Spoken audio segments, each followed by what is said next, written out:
were 3 decades deep into your band. Yeah. Which I didn't see any sign of ending at all. And then suddenly it's over. Was there like a final day of Nifelheim? Was there like, this is it, I quit? Yeah, well, it was kind of a building up before we decided to, not play anymore. Yeah. Or at least not do any more gigs. But as it seems now, it seems like it's not going to happen a lot with Nifelheim anyway. So I'm glad I have my new band instead. Do you feel like you're going to have to start over from scratch, or do you just expect like, well, all of my old fans will, of course, just join me on this new adventure? It's a mixture, I think. I mean, I think, of course, some of the old fans of Nifelheim will, for sure, get into this kind of music as well. Yeah. But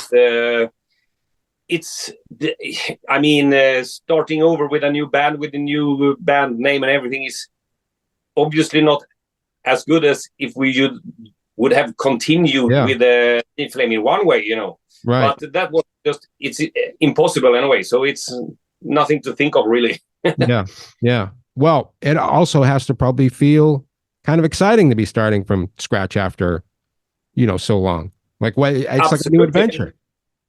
Absolutely. I mean, I enjoy this, doing all the stuff all over again. It gets me, like it's a new spark kind of. You have to. It's more, interesting to try to achieve something when you're just starting up and see how it goes. In not, like in the old. Same old. You have to work harder now, I think, which I enjoy it, so it's not a problem at all. Oh yeah, I think it's the same for me. If once you're doing for me, it's doing a show and it's going well and you're kind of in the middle of it, and then you're just kind of gliding through, and then there's the point where like, I don't know if I want to do this anymore, all that kind of stuff. But the beginning, when you're just putting it all together to see if it all works, it can be so intoxicating, man. It's like you can feel like a new man, It's like, holy smokes, here's this. Kind of. Yeah, exactly. Yeah, so it's great. Now, I want to talk about the album cover. You have a real life version of the costume on the cover of the album, right? Yeah. It's incredible. That's where I got the idea. Actually, it's I wanted to have some, some stage costume or whatever. Yeah. For the first gig we should do last year with Hellbutcher, and I came up with the idea of having like a executioner's mask or something like that. Yeah. So I got myself this kind of this hood with and I put some studs like an inverted cross in the face. Yeah. So that was the first thing I came up with. Just like coincidence, more or less. And then when I was thinking of what the fuck should I put on the record cover, and then I used like, why not just use this kind of the same guy, or the idea of the Hellbutcher cover is just like very, very straight on. It's supposed to be a Hellbutcher, Right, I get it. Yeah. Right. Yeah. So because you have to figure out what would a Hellbutcher look like, and that's it. Yeah, kind of. Yeah, that's it, I think.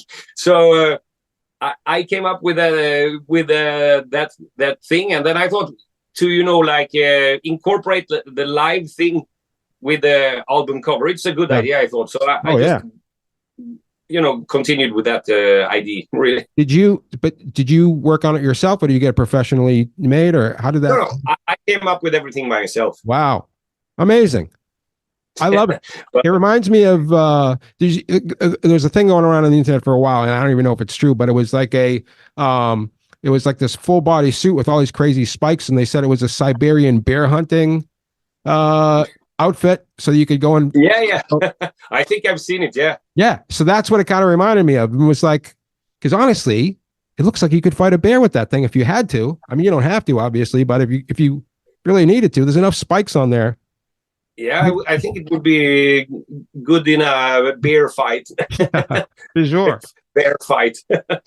By the way, speaking of bear fights, do you agree with this? Is yeah, um you are very deep into the lore of heavy metal, which I appreciate. So am I. Do you consider, like a lot of people do, that Heavy Load was the first Swedish metal band? Well, that's a tough question. Yeah. Probably they were. I mean, there were a lot of other bands at the time as well. First heavy metal band, we had a band called November that released the albums in 1970, and so they were quite heavy, a little bit like old Black Sabbath or something. Yeah. They could have been considered heavy metal or hard rock or something like that, a little bit more progressive. And there was another band called Silver Mountain from Sweden. They released an EP in '79, I think, which is really, really heavy. Yeah. So yeah, but they were definitely one of the first. Yeah, I mean, that released albums at least. Right. I remember buying Death of Glory in 1982, which was very early on, for sure. Yeah. Certainly the first thing I had heard from, in the United States before heavy metal, Sweden was ABBA, and that was it, So yeah. It was wild to even think that there were long hairs out there making heavy metal in the first place. It was crazy. Yeah.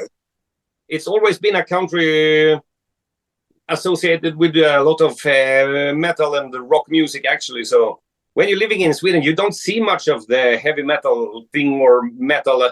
It's more that there is a lot of bands, but there's not so many venues and concerts going on as people maybe suspect.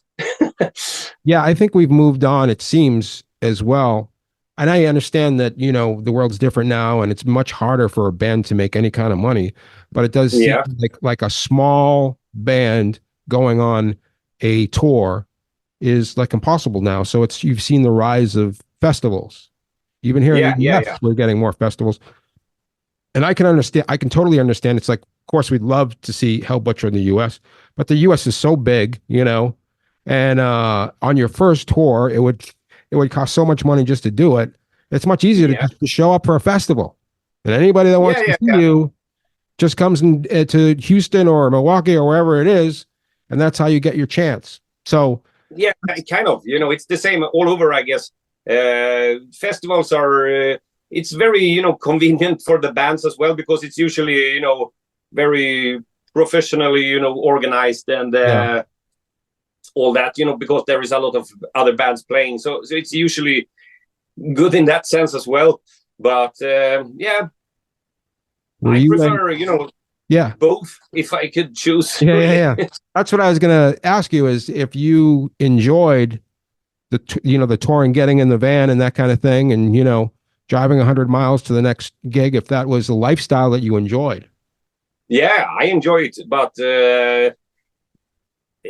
it's okay to the annoying thing when you're going to festivals is you go for one day and then you go back.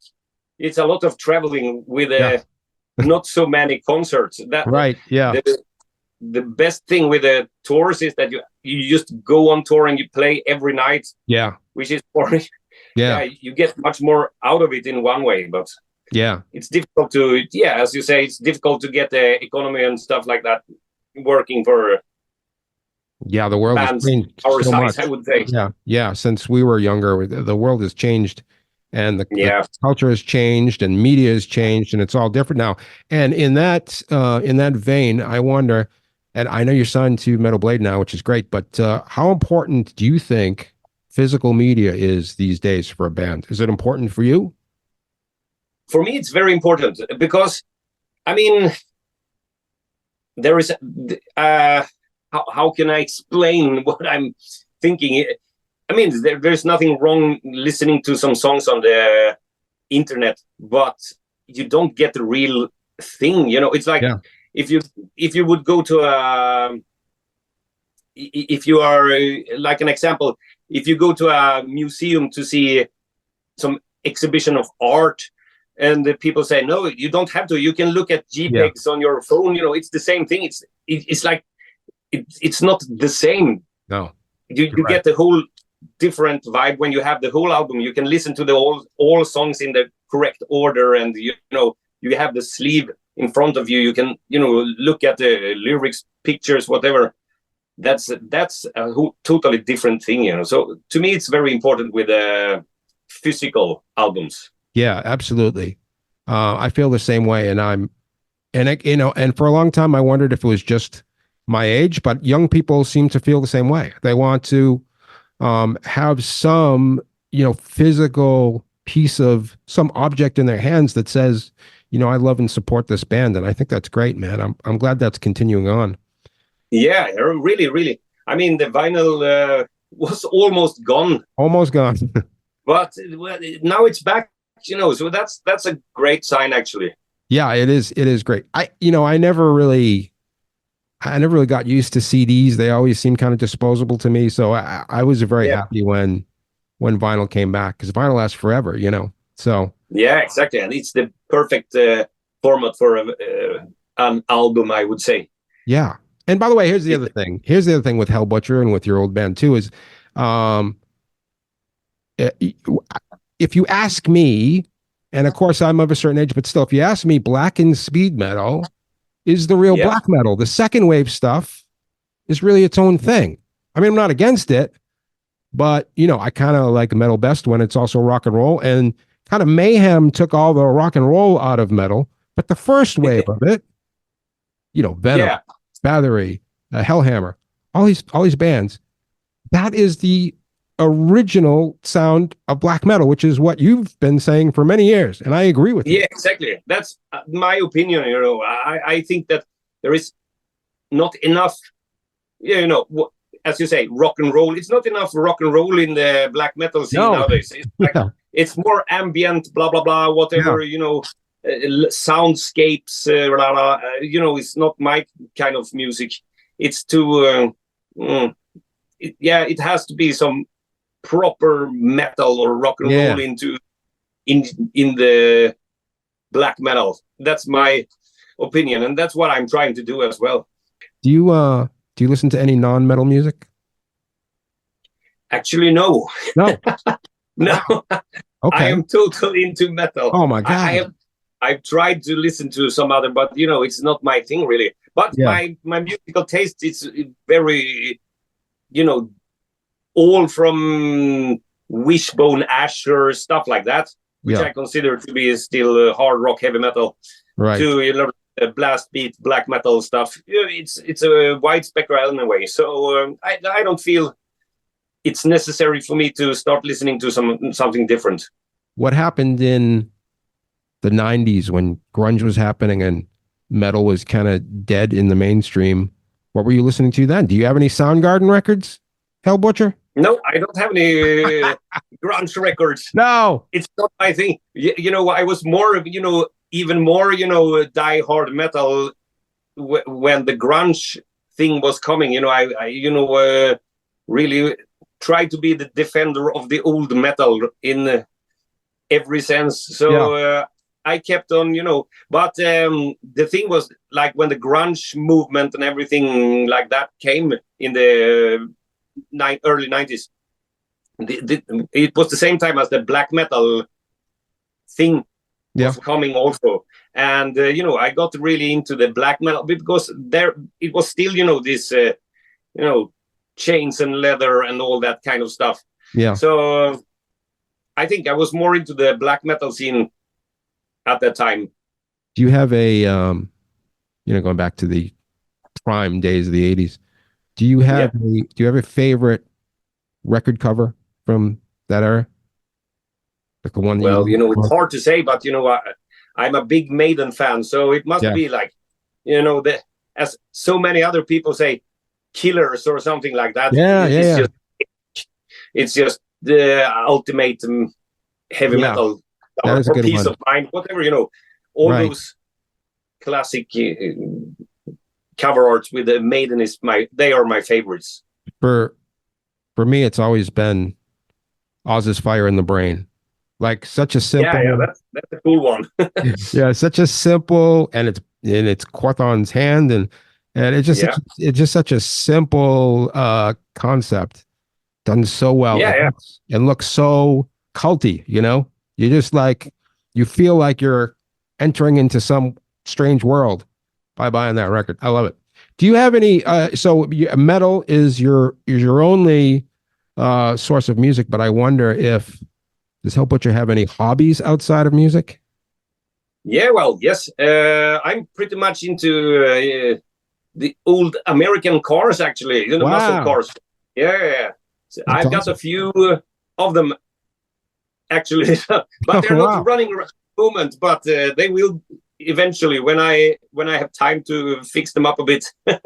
Yeah. So you buy the cars and then you kind of bring them back to life. Is that? Well, I'm trying to I just try to fix them up so I can drive them. It's not like that I enjoy polishing or that kind of stuff. Yeah. But I like the American cars are really compared to European cars. It's just like bigger, better. Oh, God. It's unbelievable. Like when I watch, like I love Italian films.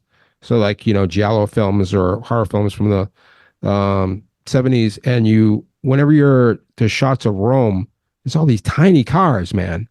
Tiny. Yeah. And at the same time, here in the US, these cars were like boats. I mean, they were huge and they were all made of steel. You could crash into a wall and nothing would happen. It was just the difference between the two was just incredible. Yeah, it's a big difference, and probably that's why I like the American cars, because they are more rare in Europe, probably. Yeah, I would think it'd be difficult to even find one. But how many do you have? Personally, I've got let me think, 4. Wow. And how many are drivable right now? They are drivable, but there are just some tiny problems. They've been staying in a garage over the winter, and after that, all the battery are dead and the brakes are stuck and kind of normal shit. Do they have what's the musical component? Do they have like 8-track tapes, or what do they have on the inside to play music? Normal tapes. Just regular tapes? Okay. Yeah, that's cool, man. Do you have like driving music that you really like? Like what's a album you might put in when you're just cruising around? Yeah, well, there is some music that I think fits better when you're cruising. But I don't know exactly. I cannot come up with a specific song right now, or a band or something. But you can feel it when you hear it. Oh yeah, absolutely. Not too fast, because then you're like right, right, exactly. Well, that's too fast. That's awesome. Love that. All right. Well, listen. Thank you, Hellbutcher, for not only for spending the time with me, but also for keeping heavy metal alive for so long, and just for being just an incredible inspiration to so many people, and making so much incredible music. And I am really excited about this new record. I think it's killer.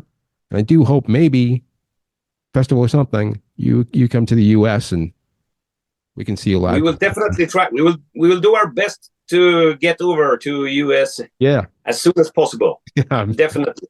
Excellent. Thank you so much, man. I appreciate it, and I hope you have a great day. Thank you. Thank you, man. This was really fun. Really fun. Bye. Thank you very much. Cheers. Cheers.